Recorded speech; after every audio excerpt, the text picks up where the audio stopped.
Love it or hate it, it is clear that the Nintendo Switch was an important pillar in resurrecting the handheld market. When the Switch was announced, mobile gaming were pretty much representing the market at the time. Even Sony decided to kill off the PS Vita, mentioning that mobile gaming was becoming a big deal and they don't see the need for a dedicated handheld console. Well, the Nintendo Switch proved them wrong. We discussed before about the limitations of this console and what the Nintendo strategy with it is, so I won't go down that hole again, but I wanted to point out that ever since the Switch came out, so many more companies decided to create a portable device in one way or another. Either it's a handheld PC like the ones Neo is making, an Android cloud-based one like the Logitech G Cloud, or even a dedicated controller for your phone. And here we have the Razer Kishi as one of the main players. And since then, we also had another important player who joined the game, and that is Valve's very own the Steam Deck.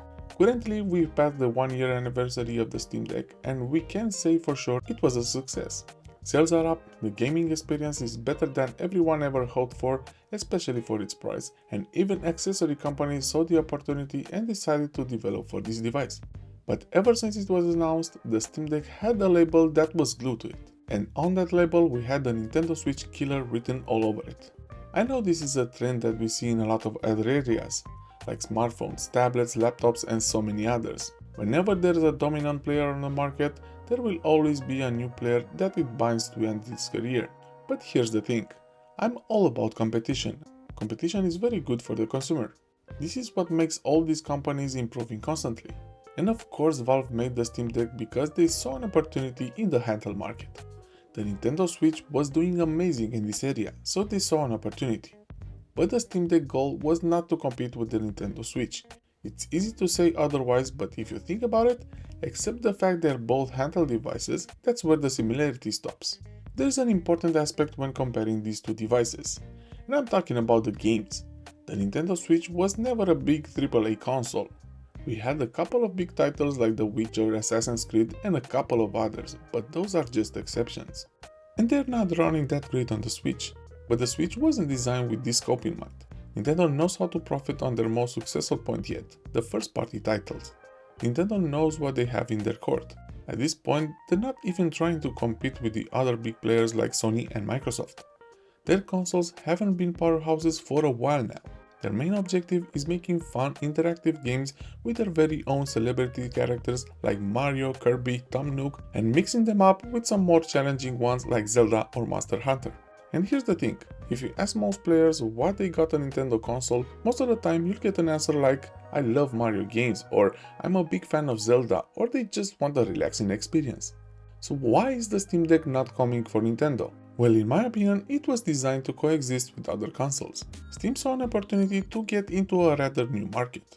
And I'm talking about PC gaming, and I'm calling it a new market because of its portability. So far, you could do PC gaming on the go on those big gaming laptops, and in order to have a good experience, these had to be plugged in on outlets most of the time. But with the Steam Deck, you get an experience that most never really considered. It's PC gaming, but with an easy experience like you get on a console. SteamOS was specifically designed to make the user experience a lot easier than on a regular PC, while still enjoying your very own Steam library. If anything, I hear a lot more neglecting their expensive gaming PCs to play on the Steam Deck, rather than the ones who stop playing their Nintendo Switch to do this. I'm saying this again, it's all about the games. I'm not saying that there aren't the ones who really stop playing their Switches after they got the Steam Deck. I know there are exceptions to this, but my point is that these consoles were designed for different reasons. Let me tell you another thing. Do you think the Steam Deck is a PS5 killer? Maybe you're wondering why I'm asking this. Well, it's because I've seen a lot more people asking this question online than about the Nintendo Switch. It's simply because people are enjoying the Steam Deck so much, they are using their powerful consoles like the PS5 or Xbox Series X less and less. And sure enough, I'm actually one of them.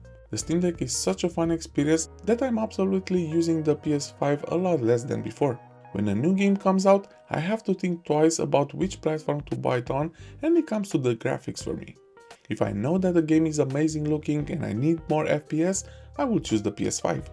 If I want a fun, chill couching experience, then I'll go with the Steam Deck. And if I want a relaxing Animal Crossing or Mario session, then I'll go with the Nintendo Switch. I know this doesn't apply to everyone, but these three devices are a perfect combination for me. And they all coexist and I use them regularly. And who knows, maybe I'll add an Xbox for the great Game Pass experience. So I know not everyone can afford owning multiple devices, and if you have to pick one, then it's most likely for you to know what's best for you based on your needs. But that still doesn't make the Steam Deck a Nintendo Switch killer. Let me know what you think about this. I just wanted to address my personal opinion on this topic and I'd love to hear from you. Drop a comment and I'll make sure to answer to all of them. And before you go, make sure to click on these videos over here, and the like and subscribe will help me out a ton. That's it for now. This is the Tech Arrival and I'll catch you in the next video.